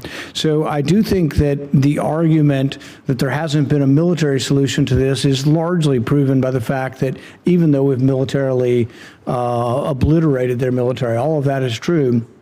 It's as Fred Ickley wrote in Every War Must End, that military victory doesn't always translate or lead to political resolution or to things that you want done.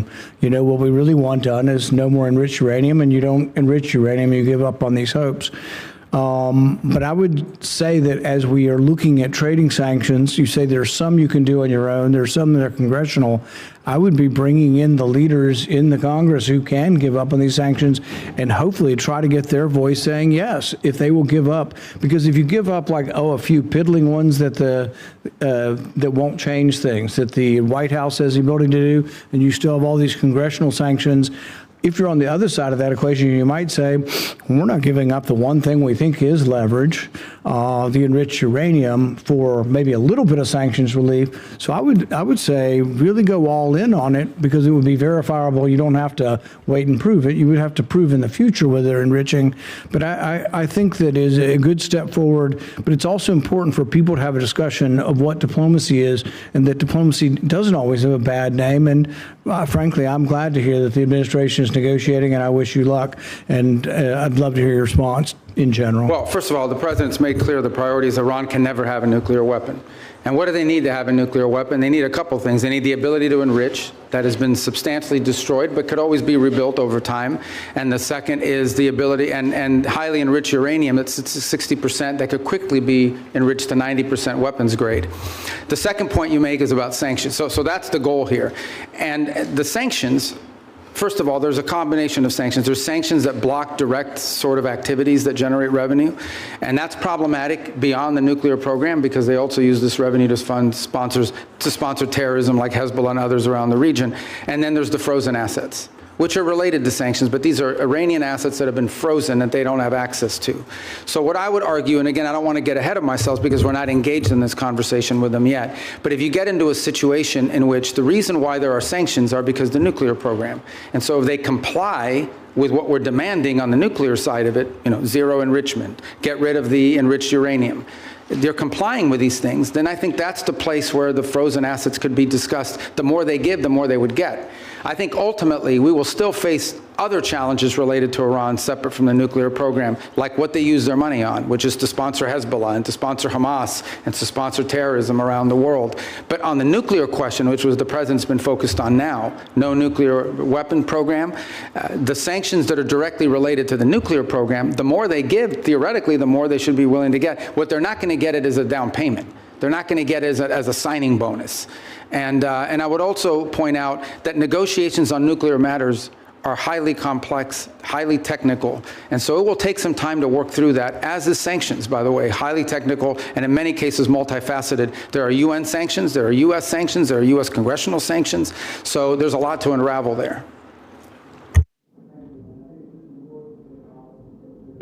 Benefit from the idea of trading sanctions relief for activity. And if you don't ever trade them, if you just have them on the book, then I think they're of little value in changing behavior. Thank you. Senator Booker. Thank you very much. Mr. Secretary, you and I talked a lot about Africa, and I raised concerns about a lot of the cuts. We're seeing globally an increase in tuberculosis, an increase in malaria cases. We see a continued ongoing on the continent HIV crisis. And the United States has pulled back from a lot of its investments in those areas. Now with the crisis with Ebola, we see the challenges that have been brought about as a result of our surveillance, early detection, and the like. So I'm just very concerned about what the administration's strategy is, because we're clearly seeing here that what goes on the continent of Africa directly affects our public health as well. Well, first of all, I don't agree with that assessment. I mean, first of all, it's not about cutting back. As if the response here is not just how much money you spend, it's what results you're going to get. Now, let's talk about Ebola for a second. Ebola, the outbreak in Ebola was in a war-torn, isolated rural area in the DRC. That's where that began. Since that time, our response has been very quick, very rapid. Well, so you're saying you did not cut early detection periods. I'm not talking I'm saying that whatever you're pointing to as a cut is not the reason why there was an Ebola outbreak. I'm not connecting the two. I'm simply saying. Well, you are connecting them. You said that our cuts. Senator Rubio, I'm not trying to get in an argument with you. I would really like to actually have my questions answered. So very quickly, we cut early detection when it comes to infectious diseases on the continent. Factually, this is not an opinion. We made those cuts. We cut early warning systems on the continent. It had nothing to do with the Ebola outbreak. So I don't need to tell you, Secretary Rubio, that we're living in a place where an infectious disease crisis anywhere is a threat to public health everywhere. The United States has made major reductions in these areas that have put us more at risk. If you're talking about this clearly Ebola crisis, there's other things and other cuts we've made, and you see it factually. Even our own State Department personnel that I've talked to are saying we're less prepared for a global outbreak than we were before. And my worry is, specifically in a budget hearing, is this budget makes even deeper cuts into the kind of things that could prevent the next outbreak, or, as we've seen with unfortunately with COVID, have us more prepared. Yeah, I don't agree with that assessment. I don't know who told you that at the State Department. So just let's as an move example, on. My time is limited. I know, but that's an important question. I don't want to eat up your time, but I need to answer that because I just don't agree with that. Mr. Secretary, you can't even agree on the facts. Because that's not accurate. I mean, again, you look at what we've entered into with these It's not accurate that we cut early detection. Because those have all been repurposed in different arrangements that we now have with these countries. As an example, when I would like, for the record, because we're not going to cover it in my short time, if you're telling me we are as prepared or more prepared before the Trump administration came in, I'd like to see the facts. I think when these reforms are finalized, which we're on the verge of doing, we're actually going to be better prepared. We are responding today faster, not just to humanitarian crisis, but to outbreaks than we were before. We are responding in some cases within 72 hours, are able to move funds to task, which you weren't able to do in the old system. And we're also building the capacity Mr. Secretary, Mr. Secretary, may I please reclaim my time to shift gears? The Strait of Hormuz, I was listening to the conversations you had with some of my colleagues. We've now seen the Strait close for months, and you explained that we're going to see an opening of the Strait, and ultimately the enrichment activity. They would have to, they would have to make very severe and significant concessions on what they intend to enrich in the future. And already with the March relaxing of sanctions, allowing Iranians to sell oil to the Chinese, estimates have been between $10 and $50 billion they got from that relaxing of sanctions. How much money might we see in a deal in our relaxings of sanctions in order to get rid of the highly enriching uranium and stop their enrichment? Well, let me just tell you on that portion, the sanctions that were released on Iran were boats on the water. And so that oil was already out in the marketplace. It was sold at market rates, but the sanctions covered, and to the extent we've been able to enforce them, we have the revenues of those sales. So yeah, the Iranian oil was unsanctioned so that it could be sold, but the revenue would have to flow. Back to blocked accounts, which our sanctions were able to go after. We've also seized, I believe, 6 vessels in the Indo-Pacific that involved Iranian sanctioned oil on top of it. So that wasn't necessarily a trade. They didn't get $50 billion directly as a result of. They might have gotten some of it. They certainly didn't get the majority of it. They are now losing hundreds of millions of dollars a day in revenue because of the blockade. And the blockade exists because of what they're doing in the Straits. Right. And I guess the conclusion I have, and my time's expired, is that the Strait of Hormuz was open before this unjustified war. We're now scrambling to try to find a way to get it back opened again. Not only is it causing